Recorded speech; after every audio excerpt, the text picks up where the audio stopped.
মারা গেলাম একটা মানুষ, আমাকে মেরে ফেলা হলো, মিথ্যে একটা ভ্রান্ত একটা কথা তারা ছড়াইয়া দিল, আবার সেই সাথে অ্যাড করে দিল আমার একটা কষ্ট। উনি টাকাটা না দিয়ে মারা গেল, আমি ওনার কাছ থেকে টাকাটা পাওনা ছিলাম, কিন্তু টাকাটা উনি দিল না, আমি দাবি ছেড়ে দিলাম। এখন আমার ওই মেয়েটার কাছে প্রশ্ন, তুমি কিসের দাবি ছাড়লা যেখানে তোমার সাথে আমার কথাই হয় নাই? শুটের ব্যাপারে তোমার সাথে আমার ফোন নাম্বারে তোমাকে কোনো ইনভাইটেশন আমি করলাম না, কিসের দাবি ছাড়লা যেখানে তোমার সাথে আমার টাকা নিয়ে থাক দূরের কথা, শুটে যে তুমি আসবা এটা নিয়েও তো আমার কোনো কথা হয় নাই তোমার সাথে, তুমি বললা যে তুমি দাবি ছাড়লা। আরে বোন, তোমরা সারা জীবন টিকটক করবা? আরে আমি একটা সময় দোয়া করতাম, আমি যখন টিকটক ও কাজ প্রেজেন্ট করতাম আমি দোয়া করতাম, ইস যদি টিকটকটা চলে যাইতো বাংলাদেশ থেকে, যদি চলে যেত, একবার শুনছিলাম টিকটকটা চলে যাবে, আমার মতো খুশি মনে কেউ হয়নি যে যদি চলে যেত। এই আচ্ছা, এটা হচ্ছে দেখেন এই মেয়েটা, এই যে কোন আঁখি, কি তুমি প্রোফাইলটা একটু সামনে আনবা? এই যে প্রোফাইলটা আছে, এই যে দেখেন, এই মেয়েটার সাথে আমার শুট নিয়ে কোনো কথা হয় নাই, এবং আমার শুটের যে ডিটেলসটা এটা আমি শোনাচ্ছি। তবে তার আগে আমি শোনাচ্ছি তার হচ্ছে স্ট্যাটাসটা, ইন্না লিল্লাহি ওয়া ইন্না লিল্লাহি রাজিউন।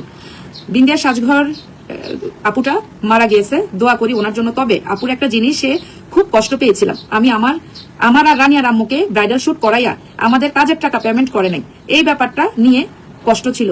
আর আজ উনি মারা গেছেন, আমার দাবি ছেড়ে দিয়েছি, তোমার রানিয়ার আম্মুর টাকা আমি পেমেন্ট করি নাই।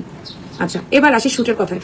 আমি তাকে নক করেছিলাম না সে আমাকে নক করেছিল আমি জানি না, তবে যেই নক করুক আমার মনে পড়ছে না, জানি না মনে পড়ছে না, এখন এই মুহূর্তে মনে পড়ছে না। ডাক্তার মাথায় চাপ টেনশন না নিতে বলছে, তো মনে করার চেষ্টা করছি না, বা ধরেন এটা মেন কথা না।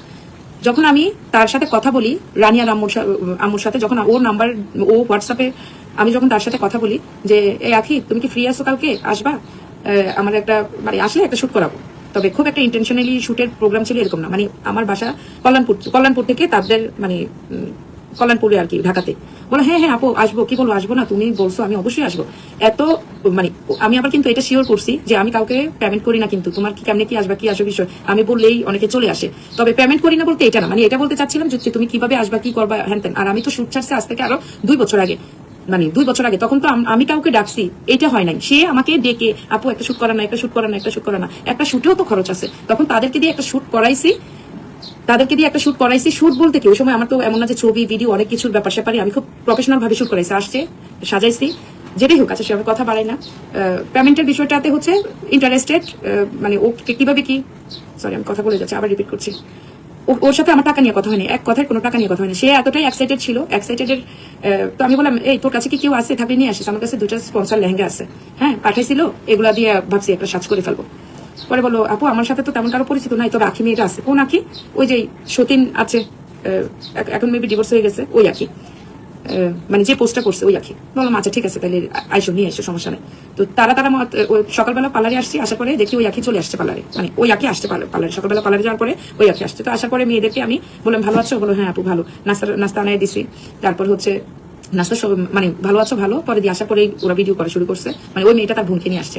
তো যাই হোক, ওই দিন পার্লারে এত রাশ ছিল, মানে ওদেরকে আমি সাজাইতেই পারি নাই, মানে আসছে বিদায় দিতে না মানে কেমন লাগে না যে এখন ওরা আসছে, এখন আমি কাজ করি, কিন্তু ওই দিন অনেক রাশ ছিল পার্লারে।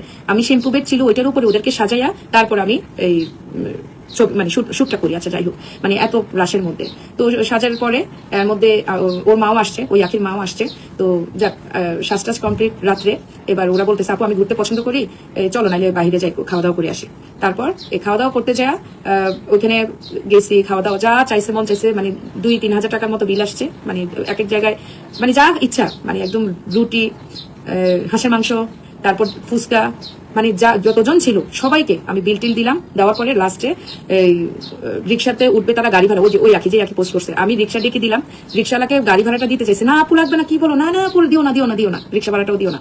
যে মেয়েটা রিক্সা ভাড়াটা পর্যন্ত নিতে চায় নাই, ওরা তো আমার কাছ থেকে টাকা নেওয়া থাক দূরের কথা, ওরা এক্সাইটেড এতটাই ছিল যে ওরা নিজেরাই, মানে আমার কাছ থেকে রিক্সা ভাড়াটা পর্যন্ত ওরা নিতে চায় নাই, না আপু লাগবে না।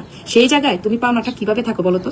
আর এবার আসি মেইন কথায়, না এবার আসি এই কথাটাতে, তুমি যে বললা তুমি পাওনাটা, তুমি আসার আগে তো সময় পাইছিলা, তুমি আমার সাথে, তাহলে আমার সাথে তো তোমার কথা হয় নাই, তাহলে ওই সময় তুমি কেন বলো নাই আপু আমি যে আসছি আমাকে কত টাকা দিবেন, আপনি যে আমাকে দিয়ে শুট করবেন আমাকে কত টাকা দিবেন, আমাকে টাকাটা দেন। বা শুট শেষে তোমরা দুজন যে আসছো তাহলে টাকাটা নিলা না কেন আমার কাছ থেকে বুঝে? পেটের দায়ে কাজ করতেছো, টাকা চাইতে তো লজ্জা নাই। আজকে একটা মানুষ মারা গেছে, মারা যাওয়ার পরে টাকাটা চাইতে পারছো, জিন্দা থাকতে তখন টাকাটা বুঝে নিলা না কেন? তখন তো মারা যাওয়ার পরে মানুষ যদি লাখ টাকাও পায় তারপরেও মনে মনে রাইখা যে না ছাইড়া দিছি, থাক আল্লাহ আমার দায়ের আমি ছাইড়া দিছি, মানুষকে শোনাইয়া বলে না। তুমি যদি তোমার ইন্টেনশনালি যদি খারাপ নিয়ত না থাকতো, ভাইরালের জন্য মিথ্যা কথা যদি তোমার বলার চিন্তা ভাবনা নাই থাকতো, তাহলে তুমি কেন পাবলিকলি একটা মানুষ মারাই তো গেছে, তুমি তো যদিও তুমি মিথ্যা নিউজ ছড়াইছো, মারাই তো গেছে, মরে যাওয়ার পরে ওই মানুষটাকে নিয়ে কেন তুমি তাহলে দ্বিতীয় আরেকটা লাইন যোগ করলা যে সে তার কাছ থেকে টাকা পাইতাম? তাহলে টাকা পাইলে কাজ করলা কেন? টাকা পাইলে টাকা ছাড়া কাজ শেষে গেলা কেন?